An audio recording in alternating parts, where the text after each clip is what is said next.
Чего добивался Килишбей Чачба, владетельный князь Абхазии? Гибкий политик или отчаянный упрямец? Кто убил его и где его могила? Он родился 275 лет назад. Это разве не повод для обсуждения с коллегами таких животрепещущих вопросов? Начало XIX века было наиболее насыщенным и сложным. Касаясь международного контекста вокруг Абхазии этого периода, можете сказать о самом главном? В чем особенность этого времени? Каковым было соседство? Каковым было геополитическое соперничество этого времени в этом регионе? Именно начало XIX века было очень насыщенным в истории Абхазии. Почему? Потому что именно в этот период на Кавказе столкнулись интересы двух империй, двух очень могущественных сил, которые боролись за первенство. После того, как в 1783 году Россия захватила Крым, это был серьезный удар по Турции. Фактически Турция теряла свое влияние в Черноморском бассейне. А после событий 1801 года, когда Россия присоединила Восточную Грузию, фактически уже ее экспансия началась и на Кавказ. Конечно же, князь Килишбей следил за этими событиями, и он должен был проводить очень гибкую, четкую политику. Почему? Потому что, в первую очередь, главная его цель была не допустить, чтобы Абхазия стала полигоном. То есть местом, где столкнулись бы военные силы двух сильных великих держав. И, конечно же, он начинает отслеживать ситуацию уже с 1803 года, когда менгрельские князья Дадьяне вступают под покровительство России, и граница Российской империи уже вплотную подходит к Абхазии. Князь Килишбей начинает переговорный процесс с российскими военными чиновниками на Кавказе о неком заключении военно-политического союза с Россией. Почему Килишбей делает такие шаги? Почему? Потому что Килишбей прекрасно видит, что Турция уже не та могущественная сила, которая была раньше. После двух русско-турецких войн, в которых Турция потерпела поражение, Россия все более и более стала доминировать в регионе. И, конечно же, Килишбей не мог не считаться с данной реальностью. Осман пе империи, Орствула пе империи и нарчидана архату политика Кавказиме пыргарсьяшта Англии, Франции. Уртки хымпада рызбахам хараудзом, уи из черцварьяс цары хдырует яра Килишбей хан, Франция одного пе урсквар министр Талиран хейгаз асалам шукурабжесван. Яхел мафех баравает Франция баку псна баку абри, Франция ихыз ирхэ Заште лейма дыракурабжецарахва. Аха харипшва политики на куза алегге икша-мукша адеги антецге тапшвейт антецге отгылыча дырышталут. Франция Килишбей бзени ликаун Кавказаца к Франции зехана.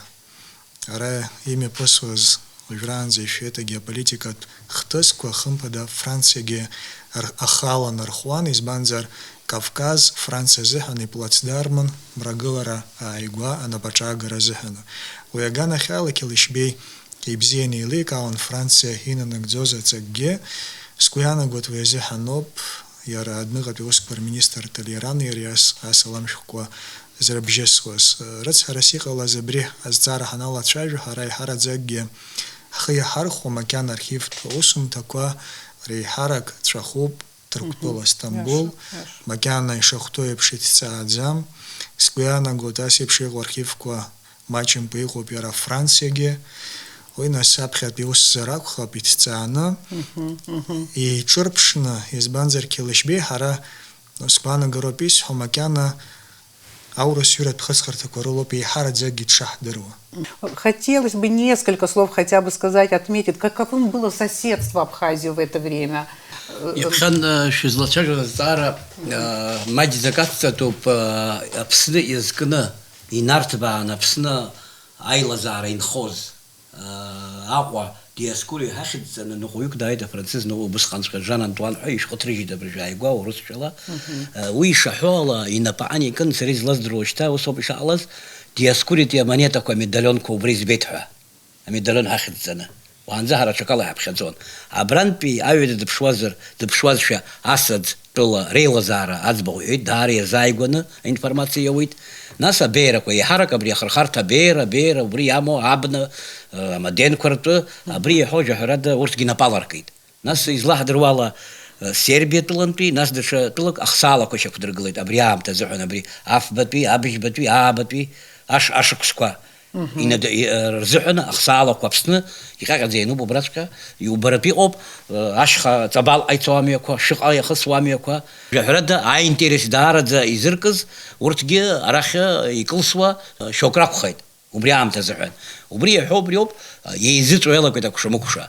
Яраус убыс ацхарак ма жабиш хамам гртуло бурта интересер кама убрахи нейма яла чажу хамазам абрах апсны избанзар вах вашти арташа шекдыргылар бас нас иштирхан арах апсна кон ирзин хоз апсны ихап швела зиги гырлап шабрах апшвела гад убриам таза вот убрио пятство нич аза ваштарах езит уяла гад интерес ко амала яра убасхан пям тазахна апснатуры хаджа гртула Лина нагдзузароля, хымья пгаща, вартауск, акраца на кой-то хюшепхедзома. Я то на конже храда, вы заханюхар официал юра, обсник, аз хари хаздырдзому брат, документ кошишек дрглоц, хари хадруа, а не юсенпио. Аха, убысхан азбаххо, бзыпти ахре, а на копадити ахра, знак винти уплода бриза, нас обсни зырхо. Значит, урысчала и тагани, урысчала юни об, убри гртулан пи, ию, убри информация псна ан пи цоз гртула и роуз убрахим пи урысква и хрыла закоп, дари шерхо. Жахрада они ванзи хадру ахтыска, усхана еще кургона дадьяна абсн пиах и нырва, нас да хирта хударах диргуан зер хударам гадаться даха, вошта ирбарат пи ан нейша сямо абсна, убрти вошта ирдбой алагает, нейша сямо. Убрио пац бахзуха, а юнис копия документ кордрон гартула жахрада, официал документ ко, политика документ ко, убриезах робса сгонал тахицко нас газубра, ахицко. Но сарти и мадамзи ждрует русские гартула, они еще не рхот инхажиб халам кисм. Апсна хнапахе агар захунсхо, юбтао ждрует ус лапшабачка. Убриги зкяши ажебати ашишксалага, ажебтяшксалаган зоп яна алазаха, яра юнзанаца, и хвилан убривимта. Гартулан хажиб халам кискон, абсентула шапах разаха. Убысхани цвертита бриза. Ажебич смяшо зарбас, абижбати ашуксома, абатяшксома, ажебалан. И ты джибрзахну ешко. Мы говорим, что Килишбей родился в 1747 году. В 1747 году. Откуда это известно? У меня не то, что я сомневаюсь, мне вообще интересно, в каком источнике есть такая информация и каким источником мы пользуемся. Приблизительно просто из описания его внешности, как вот его описывают, значит, путешественники, которые здесь были, приблизительно они описывают его и вид, и возраст. И можно было предположить, что в определенном времени ему было столько-то лет. И поэтому приблизительно мы можем сказать, что ему, допустим, на период, там, допустим, 1808 года было приблизительно 60 лет. И из этого мы можем сделать вывод, что он родился приблизительно вот в конце 40-х годов 18 века. Есть родословная Шервашидзе Чачба, называется книга «Чекование». Там приводятся материалы, очень интересные. Другое дело, их нужно еще исследовать. И в этой книге как раз-таки дается эта дата, 1747. Там родословная, начиная от XIV века, рода самого Чачба, но они пишут, правда, Шервашидзе, но дается родословная неплохо, схематично. Да? И там в этой книге это как раз-таки написано, что он родился в 1747 году. Все говорят о том, что он был очень гибким политиком. И поэтому у меня все же вопрос. Он был гибким политиком во всех отношениях, во всех основных направлениях, в основных своих действиях, или он был достаточно упрямым человеком? Гибкость, это, на мой взгляд, обозначает, что это был умный политик в данном случае. Умный политик должен быть и гибким, иногда эту умную политику приходится поменять какие-то некорректные, не совсем удобные для окружающих. Нам известно о том, что как он обращался, как ему было трудно собирать Абхазию. Фактически, можем сказать, Миша, можем так сказать, собирать Абхазию Конечно. именно в конце 18-го, начале 19 века. Очень сложный процесс был. Сложный процесс был. Каждый уголок, каждый крупный феодал считал себя строптивым, был, считал себя чуть ли не царем. Да, на самом деле так это было. И вот вы, наверное, слышали такие крылатые слова «мечты Килышбея». Да, конечно. На самом деле мечтами Килышбея были, конечно, собрать Абхазию, построить независимое государство. А для этого, конечно, должен был, конечно, гибким, но иногда очень, как сказать по-русски, должен был, конечно, обращаться к своим подданным очень грубо, может, жестко. Иногда ему приходилось очень жестко обращаться к своим. Мы же знаем историю о том, что... В общем, твердым политиком. Твердым политиком, да. Так что я считаю, что все-таки гибкость – это показатель ума, показатель именно такого умного политика. Да, интересно, Гарри, как вы думаете по этому поводу? Я могу добавить, значит, те же самые события с юго-восточного направления. Вот когда близость к территории Абхазии вот имела место быть уже, значит, на границе, на подступе вот этот крепость Анакли, Анакра там и так далее, мы знаем, завладеть как бы, прибрать к рукам, насколько жестко так, вот то, что вы сейчас упоминали, он повел себя, значит, владетельный князь. Последующие тоже. Значит, русское командование сказало, не трогать владетельного князя, тут же вернуть эту крепость, значит, и так далее. Вот такие события имели место быть, поскольку фактически не только столкновения, вот такого жесткого контакта еще не имело места быть. Они друг друга не знали. Мы же знаем, просто это были слухи. Значит, и лейтенант Киреевский, и другие остальные, заезжие всякие там товарищи, а это просто путешественники, лесопромышленники и так далее, по-крупному говоря, они не были политиками и судить о потенциале даже не могли. Вот мы знаем, что Абхазию представляли это русские как страна Абаза, дорога в Абазу, представляли как крупное государство. Относились именно как так, писали именно так, таким образом. Они ее границы, несмотря на картографию и так далее, не представляли. Они думали, как равновеликие образования. Они так смотрели, поэтому сами тоже вели ответственно. Они так просто наступать на территорию Абхазии не смели.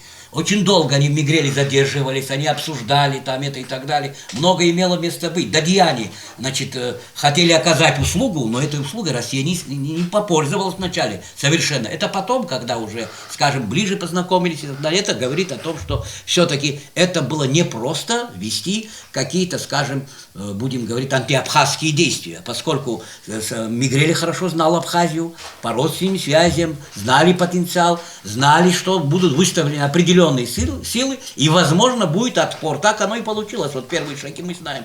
Были, значит, бои состоялись здесь, вот, скажем, некоторые наши товарищи, вот, которые фальсифицируют историю Абхазии, говорят, вот Абхазию отдали, прямо подарили. Ну, не так это было. Это не наши товарищи. Да, это не наши товарищи, да. Не так было, это было совершенно другое.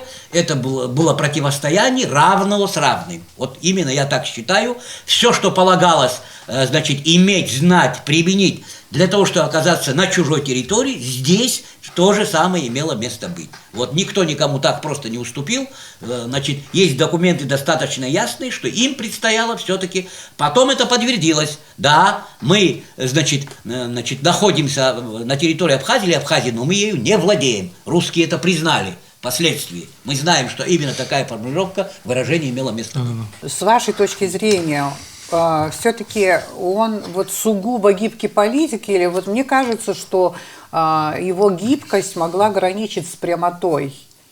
Ну, тут, знаете, вот я... А прямота, она может быть и показателем твердости тоже. Я с вами согласен. Я бы сказал, вот у него, если сказать, вот никакой прямолинейности, часто менялось. Вот это мы так говорим, да, менялось, и, значит, какое-то, можно сказать, легкое такое поведение, потом жесткое и так далее. Он от ситуации, можно сказать, он владел ситуацией. он был настоящим правителем, он учился, видно, что, потому что все-таки с Турцией другие отношения были, до него связи были с Турцией, там был опыт. А с российским государством, с империей, опыта Абхазия не имела, кроме каких-то торговых, там, древних, средневековых и так далее. А вот накануне, на этой данной ситуации, Абхазия с Россией и не сталкивалась, и крупных, я могу сказать, что торговых таких оборотов не было, культурных, трудных, таких больших тоже не было. Да, они друг друга знали, да, фигурировали в календаре, значит, месяцеслова, других всяких и так далее документах фигурировали Абхазии под именем Абаза или Абхазы,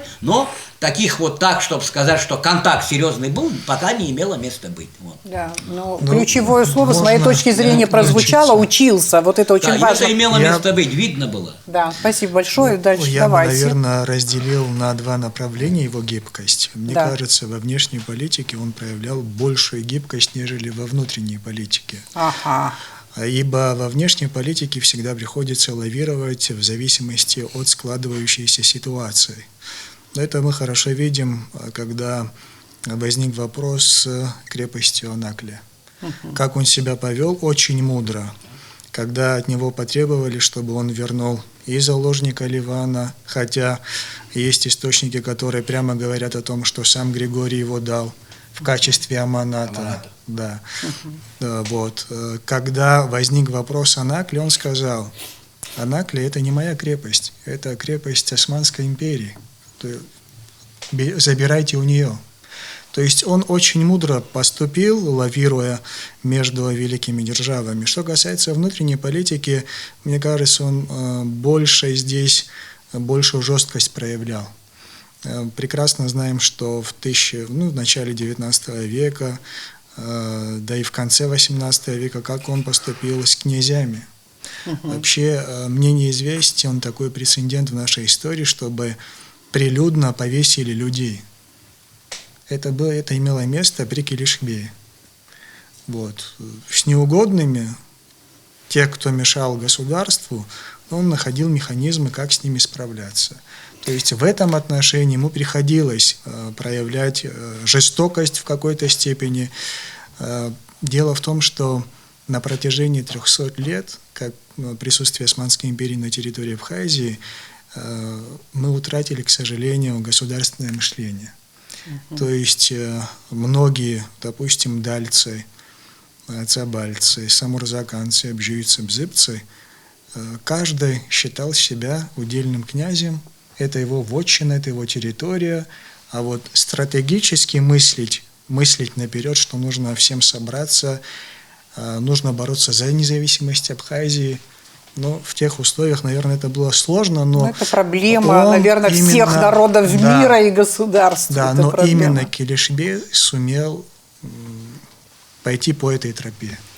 Ну, у меня создается ощущение, что практически у вас не вызывает вот каких-то негативных эмоций тот момент, что Килишбей мог поступить со многими своими врагами или же соотечественниками по-всякому, очень жестоко, не жестко, а очень жестоко. Вот, например, вот то, что он пригласил в свой дом ишерских князей Дзапшпа и умертвил их в своем доме.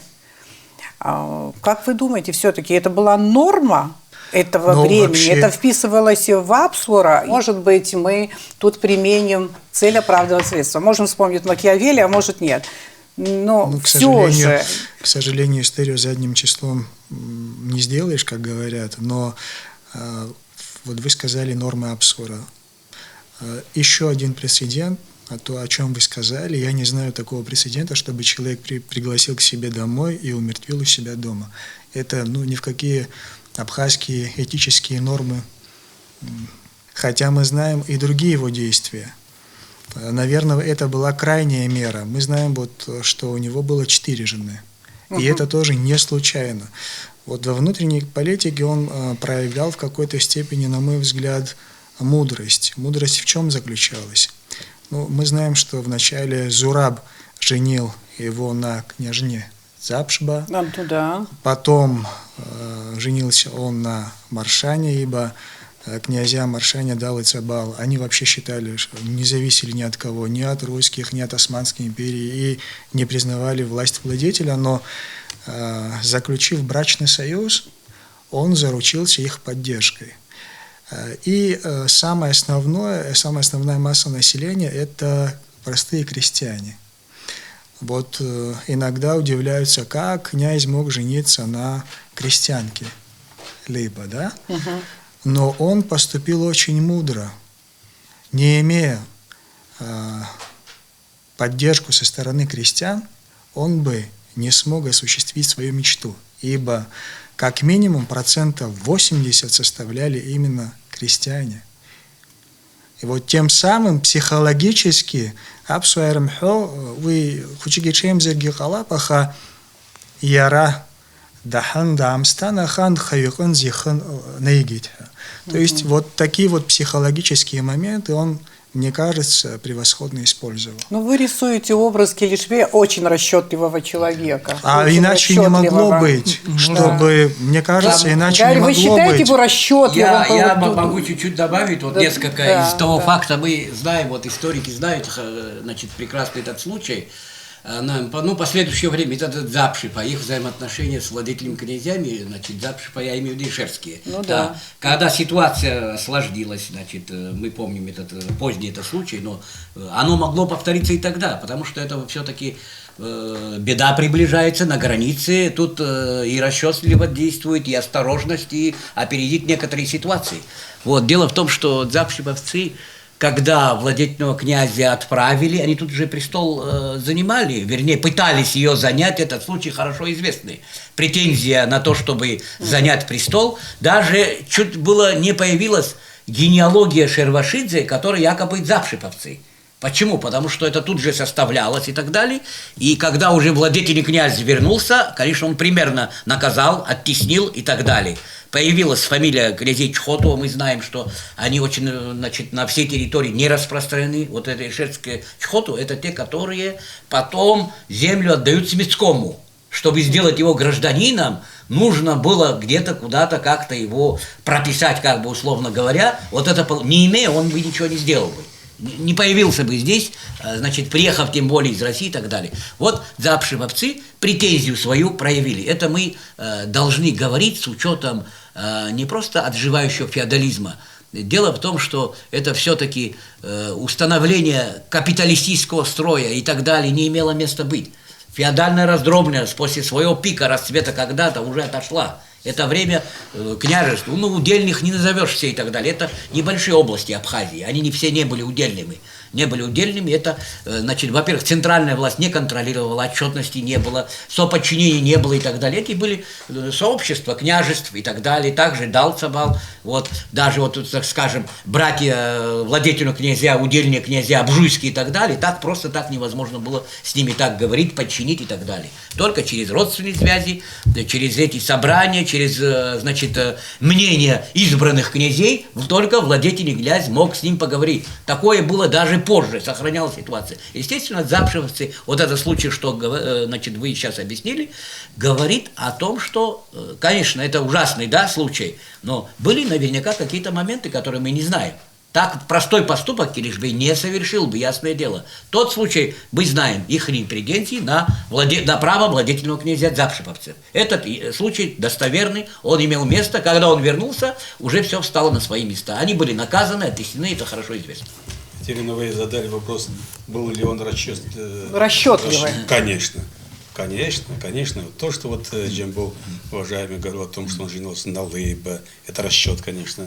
Во-первых, мы знаем о том, что, вот я сейчас точно не могу назвать, когда, но резиденция владетельных князей была всегда в Лыхне. Да. Он перенес в Сухом, не то, что там Сухумская крепость, хотя, может, это тоже играло роль, потому что это была крепость, это устраивало его, но он перенес в центр с Абхазии фактически. Это был расчет. Это был большой политик не может быть без расчетности, конечно. Да, ну, можно? Да, пожалуйста, Миша. По поводу гибкой политики князя Килишбея. Тут нужно учитывать то, что ему приходилось лавировать между двумя могущественными, сильнейшими державами. И действительно, вспоминая случай с крепостью Анаклия, когда все-таки генерал Рыгов на 20 верст разоряет абхазские земли, князь Килишбей обращается за помощью к турецкому султану. Потому что Килишбей утверждает, что он является подданным султана, и на него, как на подданного султана, напали и разорили его земли. Но мы видим, что когда происходит инцидент с Таяр-Пашой, когда он помогает Таяру-Паше переправиться в Россию, и, турки грозят ему военной расправой, князь Килишбей обращается к генералу Гудовичу, главнокомандующему на Кавказе. То есть он тем самым, мы видим, как он лавирует, как он обращается кто к одной силе, кто к другой силе, но при этом он не дает поглотить Абхазию ни туркам, ни русским. То есть он, используя их противоречия, старается сделать так, чтобы Абхазия максимально сохраняла свою независимость. Вот, в первую очередь, гибкость такой личности, как Килишбей. Максимально используя противоречия великих держав, максимально используя независимость, сохраняя независимость своего маленького княжества. Все-таки из всех источников, которые вы изучили, знаете и так далее, вы можете сказать о том, что он определенно видел Абхазию вот в каком-то таком виде. На самом деле он видел Абхазию независимой и от Турции, и от России. Или же... Выскажу свою точку зрения. На мой взгляд, конечно же, Килишбей прекрасно понимал силы сторон, он прекрасно понимал, что Абхазия маленькая страна и полностью независимое государство построить не получится. Нужно быть в союзе с кем-то. Откуда вы это взяли? Вот скажите, мне это интересно. Он где-то в источниках сказано о том, что он это понимал? Он считал Абхазию маленькой? Так, в его действиях это... Конечно же. Почему? Потому что он обращается за помощью к российскому военному командованию, когда у него осложняются отношения с турками. Он прекрасно видит, что Турция слабеет, что Турция уже не та великая империя, которая была раньше. Поэтому он понимает, что нужно заключать военно-политический союз с Россией. И при этом он старается максимально выжать из данного момента больше выгоды для Абхазии, потому чтобы Абхазия как можно больше смогла выторговать для себя как независимое княжество. Почему? Потому что если бы он выбрал бы неправильную политику, дал бы неправильный ориентир, то это могло привести бы к печальным последствиям. Пример – те же наши соседи убыхи, которые неправильно сориентировались, и сегодня, к сожалению, мы их вспоминаем только как народ, который полностью потерял свою землю. Такая же участь могла постигнуть и Абхазию, мы должны это прекрасно понимать. И та гибкая политика Килишбея, который старался всеми силами сохранить именно, может быть, какой-то ограниченный, но суверенитет Абхазии, это, конечно же, говорит о том, что этот политик был с большой буквы.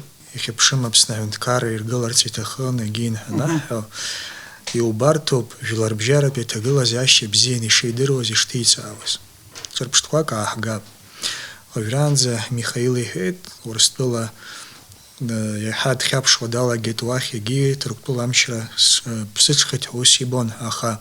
Тача Гангахала Хопшвазе, Урстула Гехаду проблема по рационе и Юитус Кампиам Тазехана. Собственно, Хепшимри Тахамзар Сатамзат, Урстула Салавица, ну подданство Яна Газуяк замезде Уахалавица, Рейхуз, Аре Хепшимри, Чагила Замзи, Уишпилкату. Скуяна год сколько савина сагдзат. Аиса Тамас. Яра Виларбжара Петагила Зяща Хахопшвазер, Джемтула и Урстула и Башра Ялагит.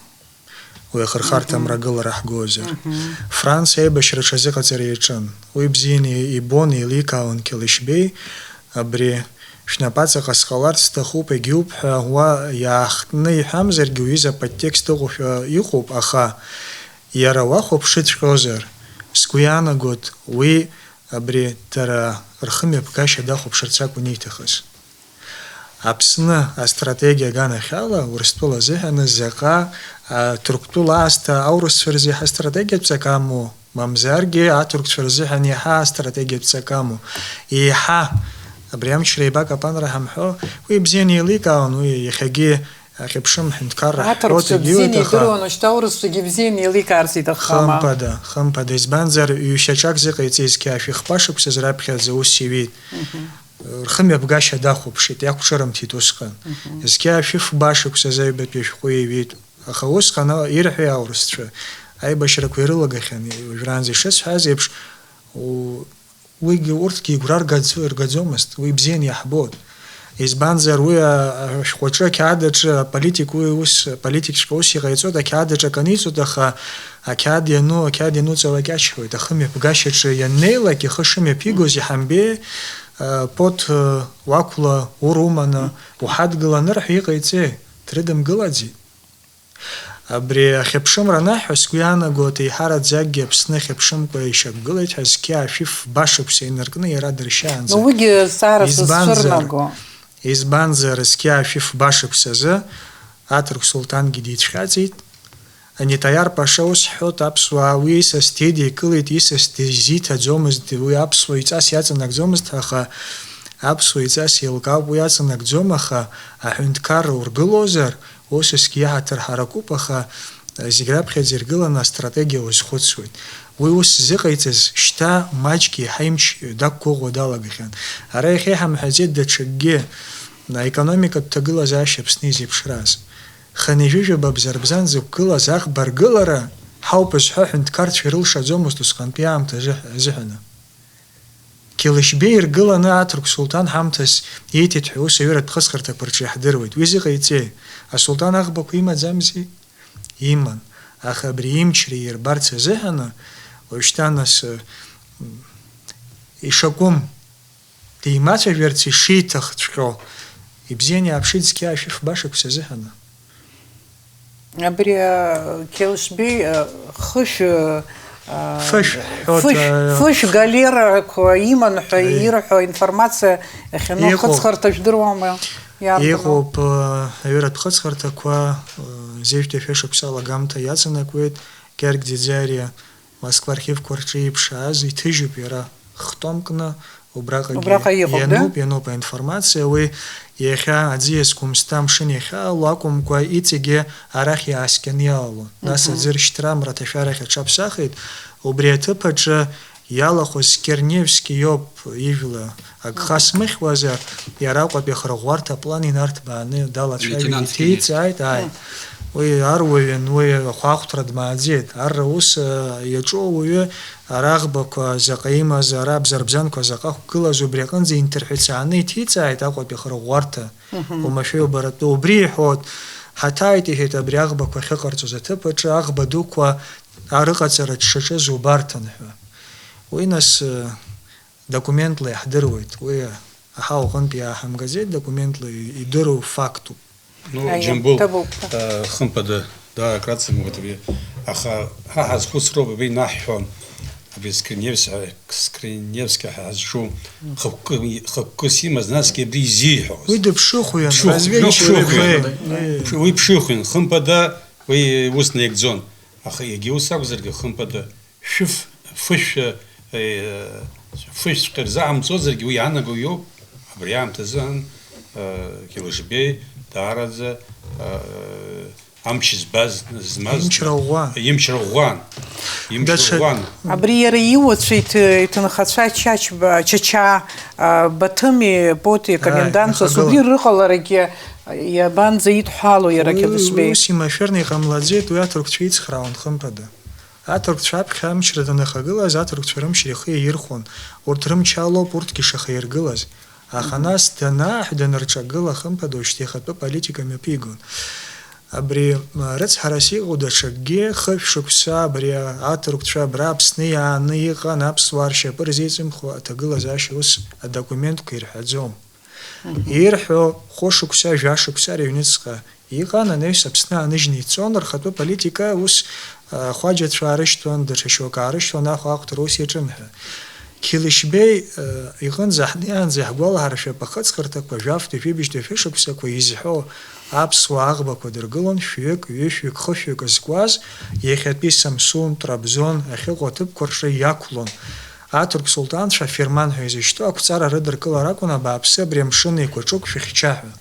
Уехана Хоги, Кокупы Килишбе, Айнерслана Бас, Яраяк Земзикфирс Газванза, Ябсва Ирманаха, Ярабзира Сихайца, Забрябсва, Ремвейрхет, Рейд Калара, Усрах, Дерар Чехара, Утпуста Хакуцна, Хазик Хайт Калар, Абснам Шраюет, Убаскан Мюяшак Хаклутха, Убриамю Улихит, и Харадзак Гевыкаледски, Афиф Башиксаза, Атрук Киданиша Галаурски, и Хазаныкаимзас, и Хатанаир Пшагала.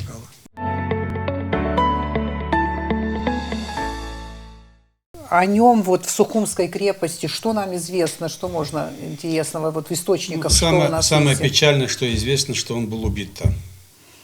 К сожалению, мы... А больше вот о его деятельности там именно в печально. Сухумской крепости. Ну, какие есть материалы, которые говорят о том, что у него был прекрасный дом внутри крепости. Есть описание дома, двухэтажный дом был белоснежный, как описывает. С восточной части он был приделан к восточной стене. Главные ворота крепости. Интересно, это был деревянный дом или... Мне сложно сказать. Сложно. Мне кажется, деревянный. Ряд авторов называют его деревянным, пристроенным к крепости. К восточной стене крепости. А почему белый тогда? Белый Ну, дом? знаете как, они могут иметь в виду, у него же не только дом был. Вот часть вот этого внутри крепости, там же много этих сооружений было, один считался его. Вот этот же Киреневский, когда описывает, он же описывает склад, где лежали оружие, все досконально, вот это все и так далее. То есть имеется военная часть, а это его личный дом, как бы усадьбу имеет, там свой дом. А это он как руководитель, как военный человек, как, скажем, князь Абхазии. Вот раз он свои войска называет таким образом, называл там определенно. Естественно, это военная часть, как глава крепости, как глава вот этой Сухумской крепости. А здесь это его личный дом, вот этот, тот, который деревянный. Я думаю, и то могло иметь место, потому что тот тоже описывается, и этот дом тоже описывается. Причем параметры известны, это не просто название дома. И, значит, как он был составлен, тот, о котором говорил, был срубный. Впоследствии, когда описывают Киласырский вот этот дом, это даже тот Арнава, такой же дом, который стоял у владетельного князя у крепости. Тот тоже был условно галерейный, это типа барца, и был рубленый дом. Вот, то есть тоже бревенчатый рубленый, и здесь также. Но внутри крепости у Скирневского очень интересный, как разведчик, он на все детали обращает внимание. Внутри крепости он пишет, что есть улицы, но они узкие, даже по двое есть. невозможно протиснуться, пройти. Он также описывает и говорит о том, что внутри крепости есть мечеть, есть даже баня. Вот мы, наверное, сегодня будем говорить о его гибели. Вот есть источники, которые говорят о том, что именно он из бани вышел, шел к себе домой, и в это время его убили. Есть такие документы тоже, там очень много противоречивых документов. Были также склады. Тот же Скиркиневский говорит о том, что лично видел военный склад, где было складировано вооружение, можно было одеть шлемы, латы, там, вооружение. И говорит, что по моим данным, где-то 5-6 тысяч человек можно вооружить, одеть и вооружить. У Фадеева, по-моему, я читала, что Сухум называли вторым Истамбулом. Да. Это подтверждается источниками? Ну, действительно, турки, когда вот они вот здесь вот, пребывали еще во времена вот своего нахождения, они действительно очень ухаживали за городом, вот у них были каналы, сады, то есть такого вот, скажем так, запустения, которое уже будет потом, уже после уже захвата Сухумской крепости и так далее, такого не будет. То есть Сухум будет довольно-таки цветущий город. И поэтому даже вот малярия, которая свирепствовала потом в Сухуме, даже вот, как пишут источники, такой жесткой малярии как бы не было в то время. Почему? Потому что был большой уход за городом, и вот эти вот каналы, они, значит, отводили вот эту вот болотистую жидкость. Вокруг крепости был прорыт ров, заполненный водой, и туда заходили небольшие корабли. Да, Гарри Анатольевич нашли канал. Эти каналы были еще в древности. Мы же знаем о том, что Сухумская крепость, конечно, она была основана еще римлянами.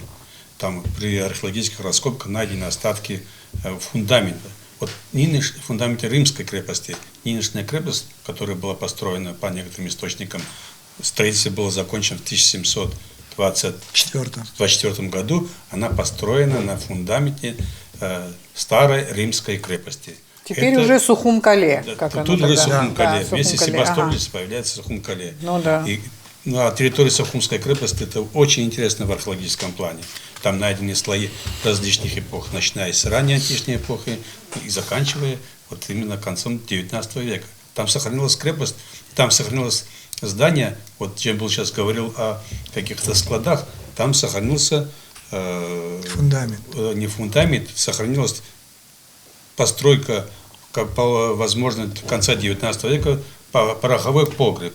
Такой с толстыми стенами и крышей стены. Вот оно это Вообще Сухумская крепость, Сухум-Кале, вот в такое состояние, в каком сейчас находится эта крепость, когда она в таком состоянии оказалась? В таком состоянии, вот мы знаем о том, что до войны на территории Сухумской крепости там был детский сад, детские ясли, и там жили пристроенные к этой стене с внутренней стороны так называемые бараки. Помните, называли частично тоже. И внешние тоже, да. Были, я вот помню. И после вот нашей войны фактически нам удалось расчистить эту крепость. Вот Тимур Семенович Бжаня, вот он приложил довольно-таки большое усилие, расчистили крепость. Все старые постройки, которые построены, старые, не древнейшие постройки, а старые постройки, которые вот 70-х, 80-х годов, это все было убрано, расчищено. И сейчас вот большое поле деятельности для археологов. Ну, нужно отметить и сказать о том, что в 40-е, 50-е годы начали взрывать эту стену, чтобы проложить дорогу вдоль берега, вот, по набережной. Вот. И с тех пор вообще, мне кажется, варварски поступили. Ну, и тогда фактически в середине 50-х годов было принято решение облагородить та набережная, которую сейчас мы видим, она была создана в середине 50-х годов, и крепость пострадала очень сильно. Она была взорвана. Мы знаем, вот как с изменением политической власти вот в регионе, значит, после турков, ослабления турецкого присутствия русских, Раевский говорит, мы убили прекрасную страну, настоящий оазис, имел в виду как раз вот этот район Сухумской крепости. Вот вы говорили, расписано полностью, описано вот эти водостоки, канализации там и так далее. А есть уже описание при русских, когда русский солдат, или не солдат, офицер, значит, со своей подругой около базара, это не тот базар, который в центре города потом появился, там же на месте, значит, можно было пройти только по топьям. И эти после, значит, проведения раскопок, во время раскопок, конечно, мы обнаружили и канализацию, ров. Вот этот ил, ширина его где-то около 17-18 метров. Вот этого рва, вот Джембул Инчги вот сейчас говорит, при римлянах было. Флавий Ариан упоминает ров. Мы проверили, посмотрели прыгание лошадей через ров. Но этот ров, конечно, мог быть не таким, скажем, может, не такого характера. Это ров вокруг Кастеллума. А этот ров в других целях, он с заходом, значит, с более дальнего расстояния и так далее. Такая ситуация была вот в нескольких наших местных абхазских каналах, когда корабль заходил и обходил середину села всего. В Тамыше, да? Да, в Тамыше. Вот такой же канал. Вот, значит, видимо, такой же канал в Питюнте. Он упоминается в письменных источниках, тот же канал. Если, надеюсь, там все-таки удастся провести глобальные археологические раскопки и так далее, вот если коротко, что вы ожидаете? Там представлена вся история Сухума, можно сказать, начиная с ранней античности до позднего Средневековья. Вот мы знаем о том, что там раскопки проводились с начала 80-х годов. В результате этих раскопок открыт уникальнейший храм. Храм, который был открыт Михаилом Михайловичем Гумбой и Людмилой Григорьевной Хрущковой. Это храм уникальнейший, такого храма нет на Черноморском побережье нет. Это 5 века нашей эры. То есть древний храм. Древний храм 5 века нашей эры. Да. Рядом с этим храмом открыт еще другой храм усилием совместной экспедиции Абхазского института археологии под руководством Димура Семеновича Бжаня, еще один храм-базилика уже VI века. По всей видимости, после того, как пришел в негодность, был разрушен, хотя храмы, говорят, не разрушают, был построен другой храм, чуть позже храм. Уверен, что мы, наверное, знаете некоторые о том, что уже около 20 лет там Абхазский государственный университет проводит археологические раскопки силами студентов, и там найдены довольно-таки интереснейшие находки. Вот там одна из находок, там найдена плита с древнегреческой надписью, которая датируется рубежом нашей эры. Да. То есть вся территория крепости усеяна остатками монументальными. Какие трудности вы ожидаете, вот если вы начнете там, опять же, повторяюсь, серьезные большие раскопки? Никаких трудностей. Да. Никаких трудностей, только нужно систематическое, вы назвали глобальное, мы археологи называем систематическим. Систематическое финансирование и проведение раскопок. Силы у нас есть, археологи есть, и молодые, и среднее поколение археологов. Вот наши вот эти позиции, научные рассуждения, они опережать будут всегда исследования археологические. Опережать будут. Археология не должна останавливаться. Олег Николаевич правильно сказал. Активная часть студентов, которые проходят практику, есть и другие, и желающие и так далее. То есть сила физическая, умственная, то есть научная присутствует. Только дело за материальным, за финансами не должно остановиться. Влияние Килишбея на население от Геленджика и Батуми. Наш известный историк, профессор Станислав Засимович Лакоба писал о том, что у Килишбея было в распоряжении 600 галер, и с помощью этих галер, значит, удавалось крейсировать на Черноморском побережье от Батума до Геленджика, то есть поддерживать определенное влияние. Тут нужно сказать, что у Килишбея была своя судоверфь, своя строительная судоверфь на Кодорском мысе. На Кодорском мысе у него была своя судостроительная, скажем так, мастерская, и турецкое правительство, турецкий султан даже делал ему заказы, то есть заказы по строительству кораблей, галер и так далее. То есть нужно сказать, что помимо всей прочей хозяйственной деятельности, Килишбей еще и был судовладелец и флотоводец.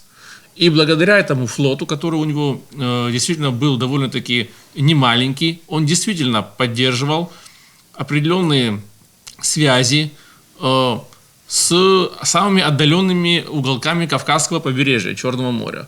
Действительно от Геленджика до, значит, Батума. Тут уже нужно сказать, что комендантами крепостей Поти, Батуми зачастую становились его родственники.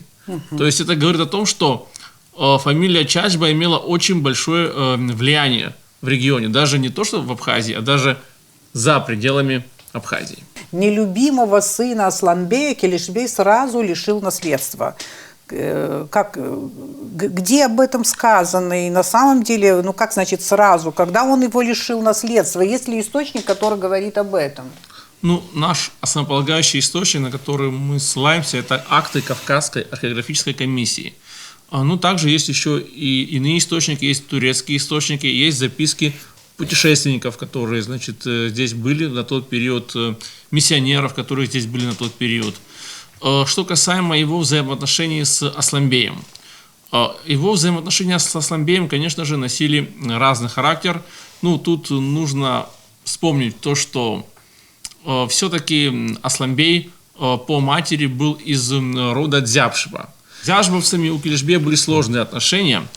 Но есть источник, подтверждающий, что Килишбей лишил наследства своего старшего сына Асланбея. Конечно же, в источниках это есть, но потом в тех же источниках описывается, что он помирился со своим сыном, с Асланбеем, и как бы наследство и милость Килишбея были возвращены Асланбею. Кто убийца? Пожалуйста, о главных версиях, которые существуют в нашей литературе, и какой версии каждый из вас вот придерживается.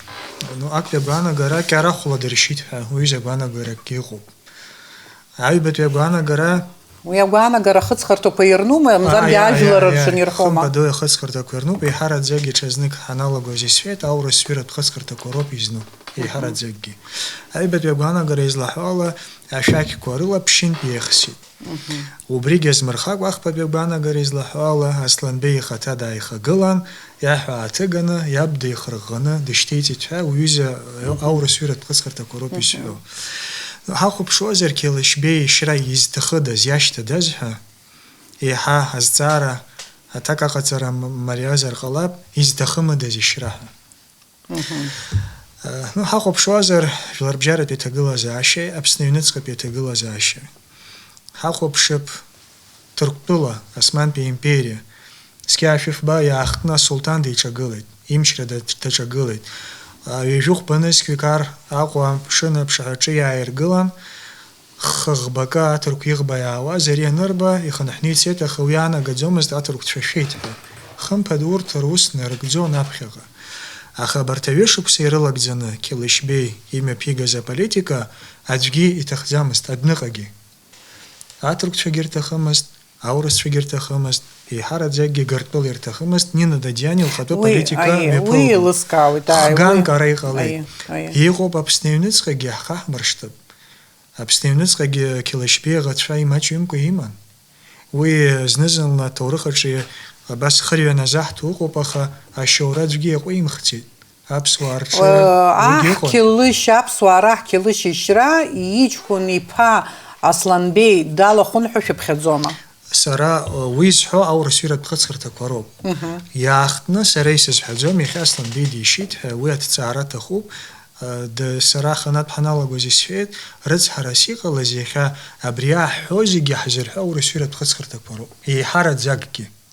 Сара даҽакгьы шәасҳәоит, аҭырқә ҩыратә хыҵхырҭақәа ыҟоуп Қьелышьбеи Гюльшьанбеи ахь ихьӡыз. Ишәаҳахьазма? Гюльшьанбеи ҳәа ихьӡын. Гюль ҭырқәшәала иаанаго ашәҭоуп. Дыԥшӡан рҳәоит, уи иҵегьы изысҳәо, абри зегьы иҵегьы иҭҵаатәуп. Северо-западное направление, когда мы говорим о корабелах и так далее, о морских силах, значит, до Геленджика, прежде чем дойти, убыхская сторона, вот этот регион, естественно, значит, консолидировалась с Абхазией, благодаря, естественно, ему тоже.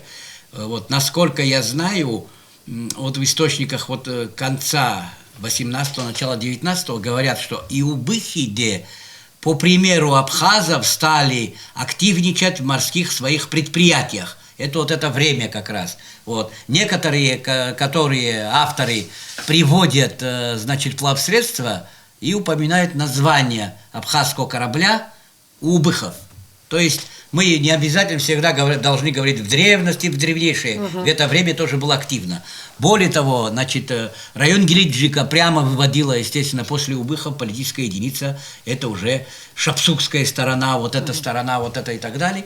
Значит, песня была записана, вот это об Асланбее, не в Сухуме, не у Садзов. Это вот где-то там, вот в том регионе, где-то целая поэма там об Асланбее как герое, как это, ну, эпическая песня, вот сугубо эпическая песня, исключительно положительный герой, и нету момента, которого значит, нас склоняло, что он мог быть отцеубийцей. Такого не воспевали. Где могила Килишбея? Килишбей был убит в своем доме, да. Дом, который стоял в Сухумской крепости. Сухумской крепости. Очень много, и был погребен именно на территории Сухумской крепости. Сомнений в этом нет, потому что очень много сообщений, преданий, есть газетные вырезки того времени о том, что был захоронен именно на Сухумской крепости. Есть фотография. Вот очень монументальное сооружение, надмогильное сооружение, которое существует у нас. Довольно-таки, вроде бы фото было сделано в 2018 году. Была организована выставка. Готовясь к выставке, вот Джамбул мне передал очень интересное сообщение газеты, как называется, я уже не помню, газеты, вырезка из газеты, в котором... Одесский вестник. Одесский вестник, в котором говорится...